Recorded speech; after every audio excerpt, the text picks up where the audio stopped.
¿Sabías que desde los años 70 el continente asiático se ha disputado islas y territorios en aguas marítimas del sur del Mar de China? Te lo explico.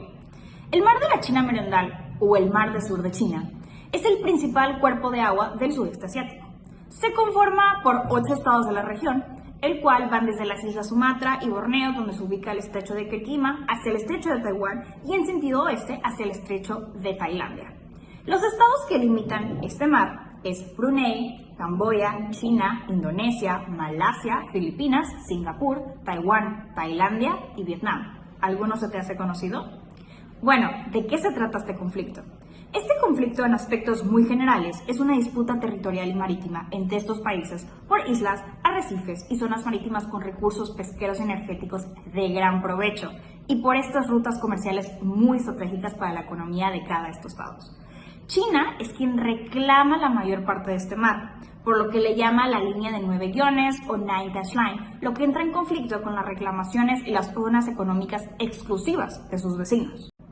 Pero, ¿por qué es relevante este conflicto? Este conflicto es muy relevante, en primer lugar porque esta ruta marítima es característica por ser ruta estratégica mundialmente, ya que el Mar de China Meridional es una de las arterias comerciales más importantes del mundo. ¿Sabías que aproximadamente se mueve el 30% del comercio mundial en esta zona? Lo que se traduce, según el Fondo Económico Mundial, a casi 3.5 billones de dólares anuales. Poca cosa. Pero la mala combinación diplomática y el no poder resolver esos problemas han hecho que esto esté atendido hasta el día de hoy. Ahora que ya tenemos contexto sobre lo que es el conflicto del Mar de China Meridional, podemos empezar a indagar sobre lo que es la historia de este conflicto. Y para esto tenemos que irnos para atrás hasta 1927, que fue el año en que Francia empezó a ocupar algunas islas en este mar, y unos años después, en 1933, declaró su soberanía. Para esto, Japón fue el primero en protestar, alegando que sus empresas llevaban tiempo explotando la zona y finalmente terminó ocupando las islas por la fuerza en 1939. Tras la Segunda Guerra Mundial, ya con el Tratado de Paz de San Francisco de 1951, Japón renunció a las islas de Paracelso y Spratly, pero el tratado no dijo a quién se le entregarían estas islas, lo que generó mucha ambigüedad. Desde entonces, varios países como China, Vietnam, Taiwán y demás han usado estos antecedentes coloniales para justificar sus reclamos sobre estas islas. El problema siguió evolucionando por las tensiones que existían sobre la soberanía de las islas. Sin embargo, el problema se hizo específicamente evidente en 2009, cuando tras la solicitud de extensión de plataformas continentales de Malasia y Vietnam ante la ONU, China reclamó su derecho histórico sobre el mar con su mapa de la línea de los 9 trazos, o el famoso Nine Dash Line, con el que reclama históricamente cerca del 80% del mar. Continuando con la problemática, el punto de mayor fricción ocurrió en 2012, al tomar China el control del arrecife de Scarborough, ubicado dentro de la zona exclusiva económica de Filipinas. Para esto, Filipinas llevó el caso a la Corte Permanente de Arbitraje, argumentando que China violaba sus derechos bajo la Convemar. A pesar de la negativa de China en participar en este arbitraje, el tribunal falló en 2016 a favor de Filipinas, declarando que el mapa de la línea de los 9 trazos carece de cualquier base jurídica para sus reclamos históricos. China hizo caso omiso de este fallo, debilitando la ley internacional. Más recientemente, la tensión se ha disparado debido a la construcción de islas artificiales por parte de China sobre arrecifes como es Fiery Cross, donde ha instalado infraestructura militar y desplegado guardacostas. China defiende estas acciones como justificadas, legítimas y razonables por sus derechos históricos, pero esta militarización ha aumentado peligrosamente el riesgo de enfrentamientos con los países vecinos.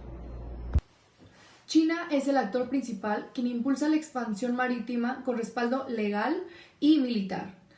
Filipinas y Vietnam son los principales afectados y reclamantes quienes han sido desplazados progresivamente en islas y arrecifes. Malasia, Brunei y Taiwán presentan reclamaciones parciales superpuestas. Estados Unidos garantiza la libertad de navegación y respalda militarmente a sus aliados, siendo estos Japón y Australia, quienes cooperan en ejercicios militares y muestran oposición a la expansión china. Ahora bien, la ASEAN es un espacio diplomático para el diálogo regional. A la Convemar es el principal marco jurídico internacional aplicable a este conflicto. El conflicto en el mar de China Meridional deja muy claro que más allá del derecho y la diplomacia, lo que realmente mueve a los estados sigue siendo el poder. Ian Hurd especifica que la escuela de pensamiento realista parte de la premisa de que los estados están motivados por un sentido de su propia inseguridad, que los lleva a buscar continuamente formas para seguir aumentando su poder. China, en este caso, ha buscado asegurar su posición estratégica en el mar de China Meridional, construyendo islas artificiales, militarizando zonas estratégicas y desplegando buques y guardias costeras. Claramente un ejemplo de realismo por definición.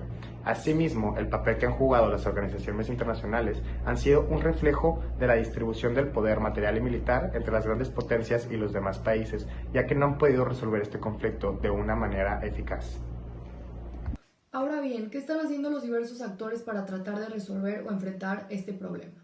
Primeramente tenemos a los vecinos de China, quienes se quejan y argumentan que debido a la influencia y el tamaño relativo de este país, le da a China una ventaja injusta.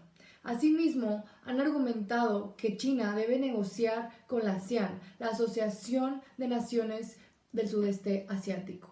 Estados Unidos ha intensificado su apoyo a algunas naciones del mar de China Meridional, en particular a Filipinas, mediante diversas acciones que incluyen primeramente la abundante ayuda militar, ejercicios conjuntos, financiación de proyectos y cooperación técnica militar, todo con el afán de disminuir y menoscabar la expansión china.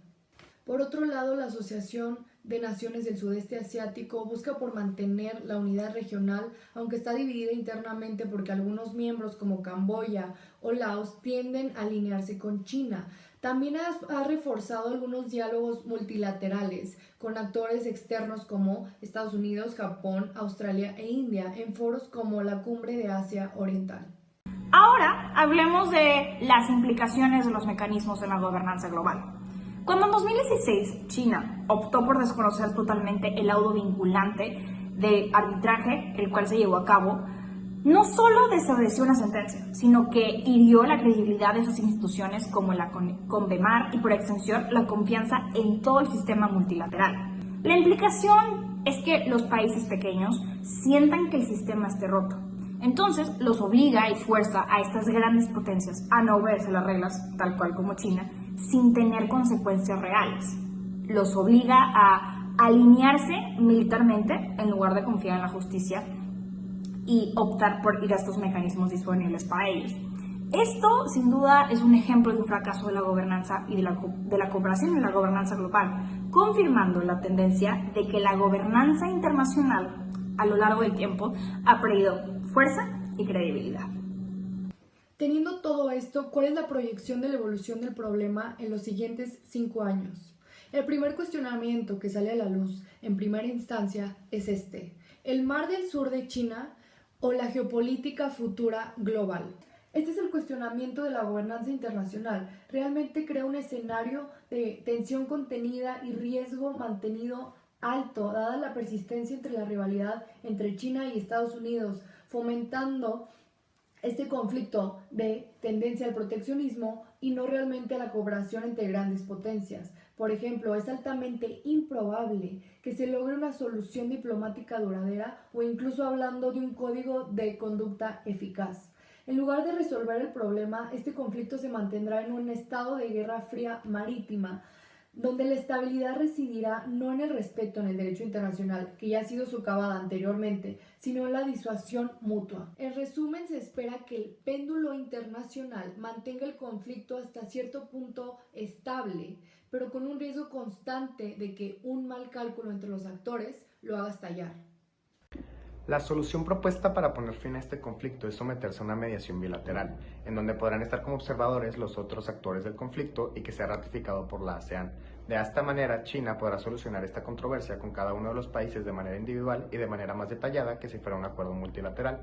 También se debe tomar en cuenta que el mediador debe ser una persona imparcial y que debe ser aceptada por todas las partes del conflicto. La observancia multilateral es el componente clave de esta propuesta y es el que mantiene la transparencia y la presión del sistema internacional. Los demás actores del conflicto, como la ASEAN o inclusive la ONU, no solo serán observadores en las negociaciones, sino garantes del proceso. Esto significa que los términos de los acuerdos bilaterales entre China y la otra parte deben ser hechos públicos y que cualquier violación o incumplimiento por cualquiera de las partes será inmediatamente señalado y condenado. De esta manera, se utiliza la preferencia china por mantener acuerdos bilaterales para lograr acuerdos, mientras que el sistema multilateral e internacional se mantiene relevante y tomando parte en la acción. En conclusión, el conflicto del Mar de la China Meridional es mucho más que una simple disputa territorial.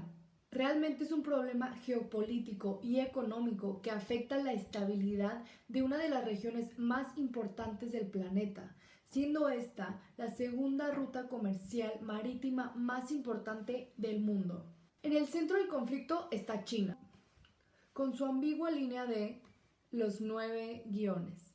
Una reclamación que carece de una base jurídica bajo el derecho internacional y que ha intensificado las tensiones con vecinos al construir y militarizar islas artificiales. Asimismo, está poniendo a prueba la autoridad de la Convención de las Naciones Unidas sobre el Derecho del Mar y de los organismos internacionales como la ASEAN y la Corte Permanente de Arbitraje, siendo que estos no han tenido la capacidad de resolver el tema jurídico.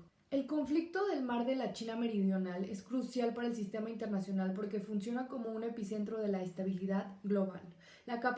Por lo tanto, la resolución o contención de este conflicto es indispensable para mantener la seguridad marítima y la estabilidad geopolítica en un motor económico de